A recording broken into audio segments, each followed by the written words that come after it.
Physical instructor की बहाली का प्रश्न है, तो फिजिकल इंस्ट्रक्टर के लिए कमिंग वीक में आप लोगों को सूचना मिल जाएगी नोटिफिकेशन की पहली, एंड ऑनलाइन होना है, इसीलिए आपको नियोजन इकाई तक अपने एप्लीकेशन सबमिट करने की कोई ज़रूरत नहीं पड़ेगी। यह प्रक्रिया जो है बहुत जल्दी पूर्ण कर ली जाएगी। चलते हैं आपके नियोजन के कुछ मुद्दों को उठाते हैं और आपको बताते हैं कि नियोजन के लिए क्या प्रॉब्लम है और क्या कुछ हो रहा है। क्योंकि मैक्सिमम क्वेश्चंस और जो एक्सपीरियंस है वो नियोजन के बारे में जानना चाहते हैं, फिर हम आपको कुछ जो क्वेश्चंस आएंगे उसके बारे में बताना शुरू करेंगे।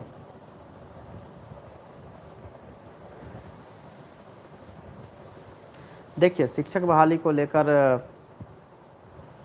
आप सबको पता है कि यह शिक्षक बहाली जुलाई 2019, आप ध्यान से सुनेंगे, 2019 की शिक्षक बहाली प्रक्रिया थी, जिसको कि NIOS DLED को NCT ने मना किया था, उसको अवसर नहीं दिया गया था। अवसर नहीं देने के बाद यह नियोजन की प्रक्रिया पूर्ण होनी थी दिसंबर में, जिसका कि कट ऑफ डेट 22 नवंबर था।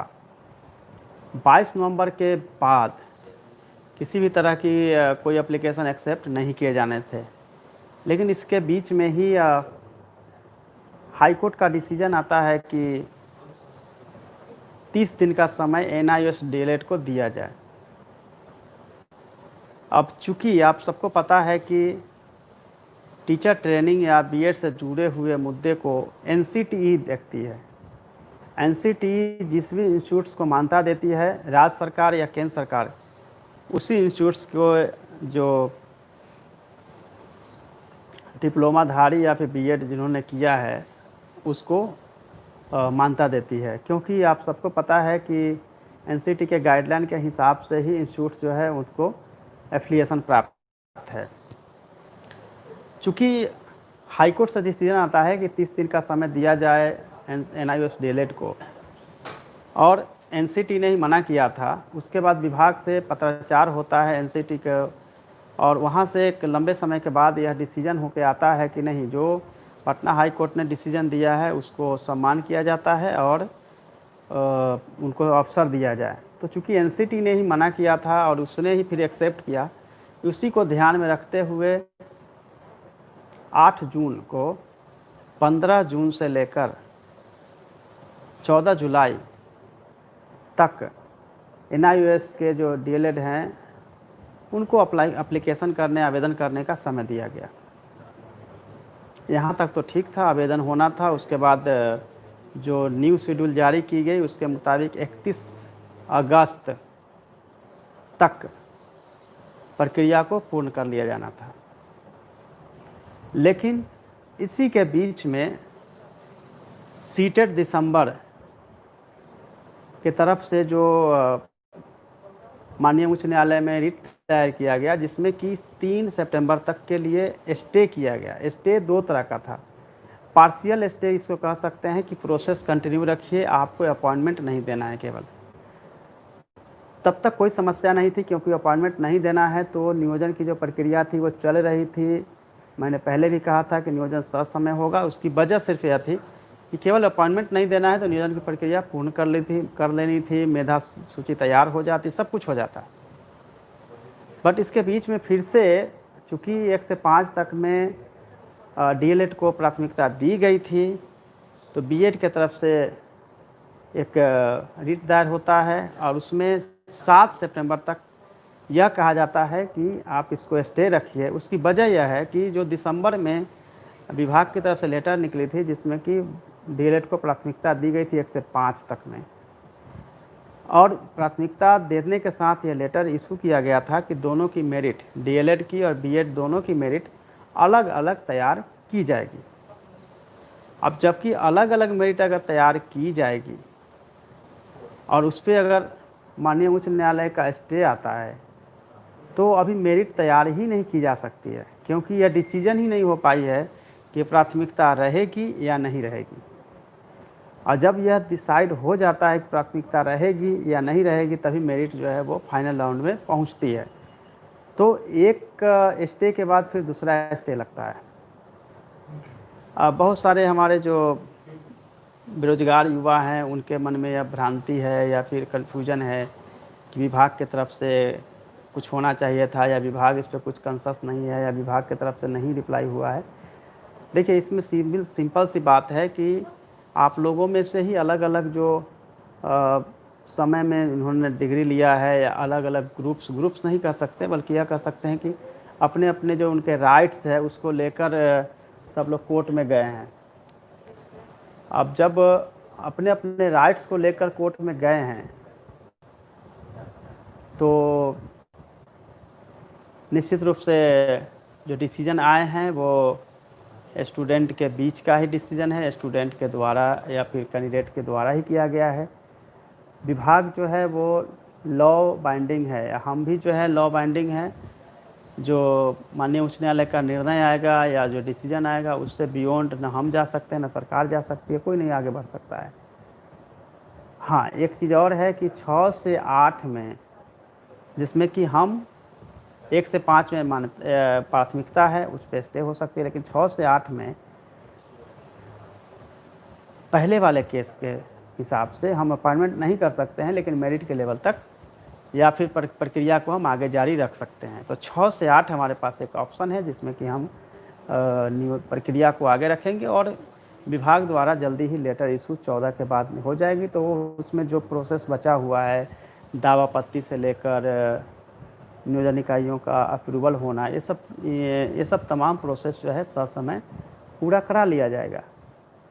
लेकिन फिर यह हो सकता है कि आप लोगों में से ही कुछ लोग कोर्ट जाएं और यह मैटर रखे कि जब 1 से 5 नहीं तो 6 से 8 नहीं, और फिर से आप लोग स्टे लगवा दीजिएगा। तो कुल मिला के यह होगा कि हमारे हाथ में कुछ नहीं रहता है। जब कोर्ट का डिसीजन आता है या कोर्ट का स्टे होता है उसमें कोई कुछ नहीं कर सकता है।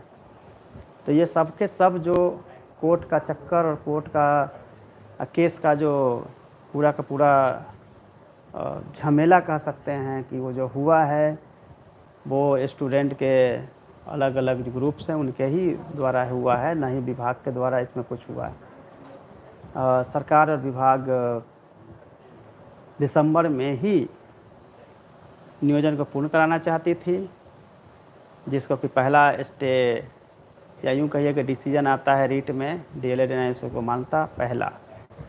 उसके बाद एनसीटी से डेट से डिसीजन आना, फिर उस पर फिर से एक प्रक्रिया शुरू करना, उसके बाद फिर से यह आना कि दिसंबर सीसेट वाले को मौका दिए जाने के मुद्दे को लेकर फिर से पार्शियली स्टे आना, और इससे भी नहीं हुआ तो उससे भी आगे आकर एक और डिसीजन आना कि आप प्राथमिकता के मुद्दे को लेकर बीएड और डीएलएड आमने सामने, एंड फिर से स्टे आना। तो कुल मिला के ये पूरा केस का जो खिचड़ी है वो उसी के हिसाब से आगे बढ़ रहा है। और आपके यह कमेंट्स कि मैंने कहा था मैं करवा दूंगा, लॉ बाइंडिंग है, सभी लोग विधि से बंधे हुए हैं और उससे आगे पीछे की कोई बात नहीं हो सकती है। और सर बीपीएससी के लिए क्लास चलती है क्या? बीपीएससी के लिए क्लास नहीं अभी चल सकती है, जो भी है ऑनलाइन क्लासेज ही हो रही है। आपको पता है कि एमएचए और जो गाइडलाइन है उसके मुताबिक ना स्कूल ना इंस्टीट्यूट को खोले गए हैं, तो क्लासेज नहीं हो सकती है।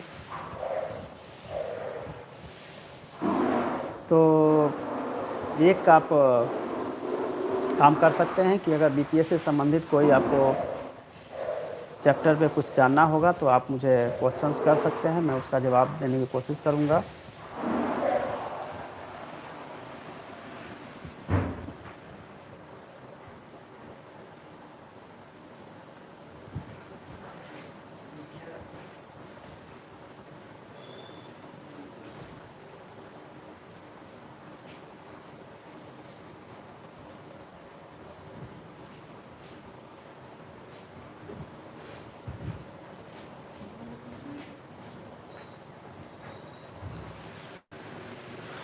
निश्चित रूप से आप सभी ने हजारों खर्च करके सैकड़ों जगह नियोजन इकाइयों में आवेदन किया है, और जब भी किसी तरह से नियोजन, चूँकि पूरा 94,000 टीचर का सवाल नहीं है, बल्कि 94,000 × 5 लगभग 5 लाख परिवारों के भविष्य के साथ जुड़ा होता है, क्योंकि एक परिवार में अगर 5 सदस्य माने जाएंगे तो 5 लाख लोगों के जुड़ा हुआ है। उनके अगर रिलेटिव को देखेंगे तो 10 से 15 लाख लोगों को डायरेक्टली इनडायरेक्टली इस नियोजन से लाभ होना है। और जिस तरह से परेशान होकर गांव-गांव तक जाकर लोगों ने आवेदन किए हैं,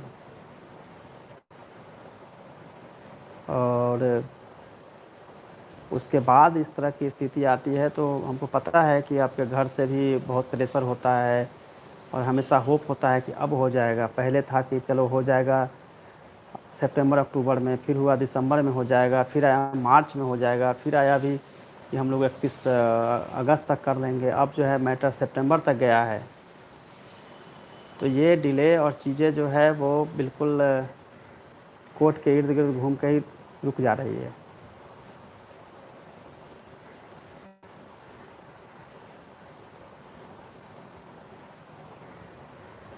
और जो भी डिसीजन होगा उसका सम्मान जो है विभाग करेगी, यही हो सकता है।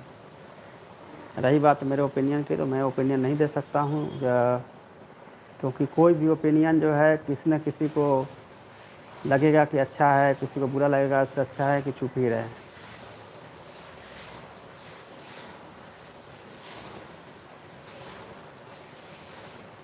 और रही बात विभाग की तरफ से, तो विभाग अपना पक्ष जो है वो कमिंग वीक में काउंटर एफिडेविट माननीय उच्च न्यायालय में कर देगी। फिर माननीय उच्च न्यायालय अपने डेट के हिसाब से डिसीजन कर देगी। जो भी डिसीजन होगा फिर हम लोगों को मान्य है।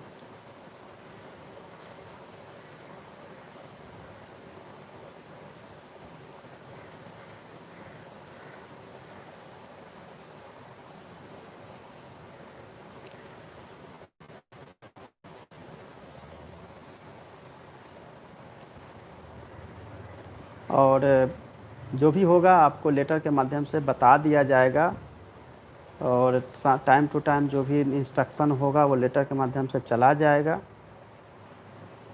और इस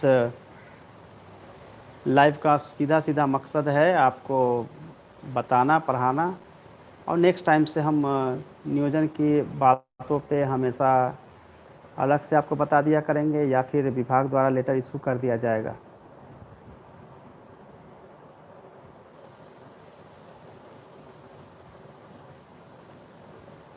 और आपके जो प्रश्न है या आपकी समस्या है वो आप हमको रख दीजिएगा, हम हायर लेवल तक पहुंचा देंगे आपकी बातों को।